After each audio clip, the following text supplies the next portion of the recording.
ओम। सबसे पहले हम दोनों पैरों को ये मिला करके ऐसे बैठ गए। ये इस आसन में बैठने से देखिए, ये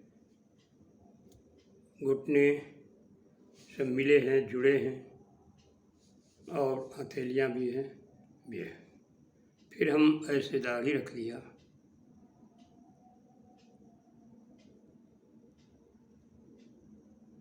और तत्पश्चात इस तरह से हम ये स्थिति में आ गए।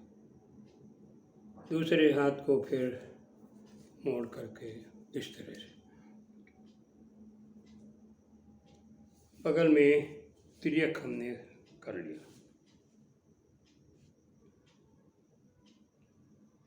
दूसरी स्थिति में एक और हमने तिर्यक कर लिया। पेट का दबाव हो रहा है, पेट को लाभ मिल रहा है, पूरे शरीर को लाभ मिल रहा है। और ये कहा गया 84 लाख योनि होती हैं, तो 84 लाख आसन भी है। जिस तरफ से जैसे मोड़ लें वो सब आसन है। अब हम आगे को इस तरह से हाथ रख कर फिर यूँ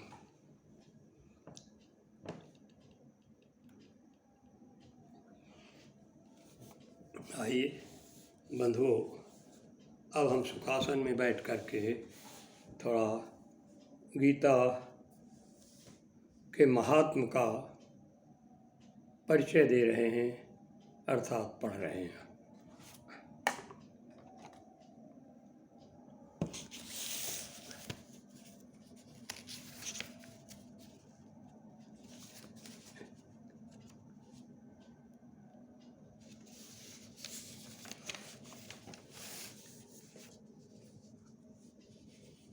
श्री परमात्मने नमः।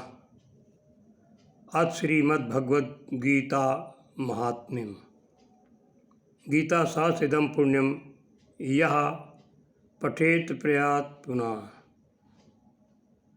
गीता शास्त्रमिदं पुण्यम यः पठेत प्रयतः पुमान्।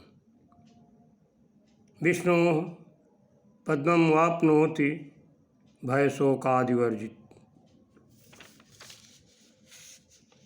जो मनुष्य शुद्ध चित्त हो करके प्रेम पूर्वक इस पवित्र गीता शास्त्र का पाठ करता है, वो भय और शोक आदि से रहित होकर विष्णु धाम को प्राप्त कर लेता है। गीता शास्त्र गीता अध्ययनशीलस्य प्राणायाम परस्य च नैव सन्ति हि पापानि पूर्वजन्म कृतानि च। जो मनुष्य सदा गीता का पाठ करने वाला है तथा प्राणायाम में तत्पर रहता है, उसके इस जन्म और पूर्व जन्म में किए हुए समस्त पाप निसंदेह नष्ट हो जाते हैं।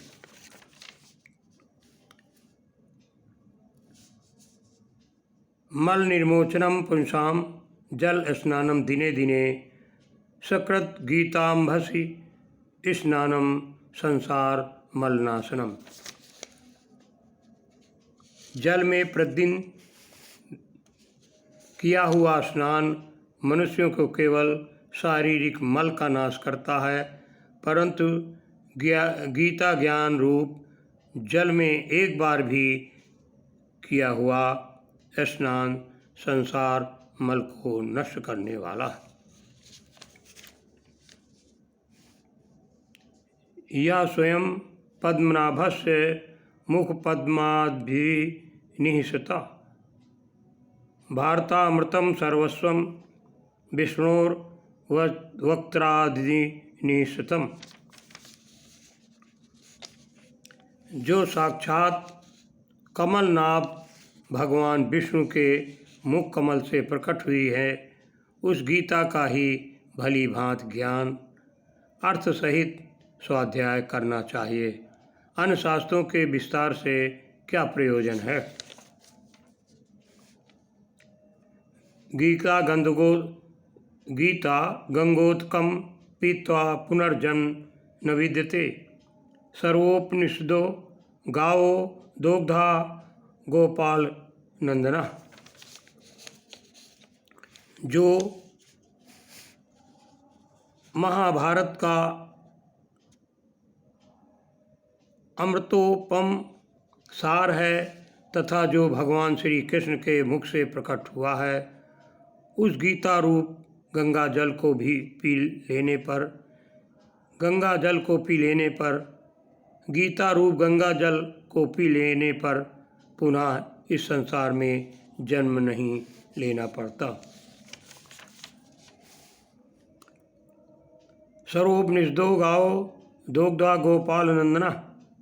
पार्थो वत्स सुधीर भोक्ता दुग्धम गीतामृतम महत्। संपूर्ण उपनिषदों में गौ के समान है। गोपाल नंदन श्री कृष्ण दुहने वाले हैं, अर्जुन बछड़ा है तथा महान गीतामृत ही उस गौ का दुग्ध है और शुद्ध बुद्धि वाला श्रेष्ठ मनुष्य ही इसका भोक्ता है। एकम शास्त्रम देवकी पुत्र गीतम एको देवो देवकी पुत्र एव।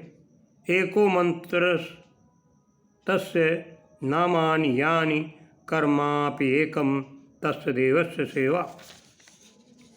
देवकी नंदन भगवान श्री कृष्ण का कहा हुआ गीता शास्त्र ही एकमात्र उत्तम शास्त्र है। भगवान देवकी नंदन ही एकमात्र महान देवता हैं। उनके नाम ही एकमात्र मंत्र है और उन भगवान की सेवा ही एकमात्र कर्तव्य कर्म है। प्यारे बंधुओं, गीता शास्त्र सर्वोपनिषद सब उपनिषदों से श्रेष्ठ गीता शास्त्र का अध्ययन प्रतिदिन करना चाहिए। मन को शांति प्राप्त करना चाहिए और 18 अध्याय तक जब प्रथम अध्याय से नित्य प्रति अध्ययन करता रहेगा तो परमात्म तत्व को प्राप्त होगा और जितना ज्ञान शास्त्र अर्जुन को कृष्ण भगवान ने दिया है वो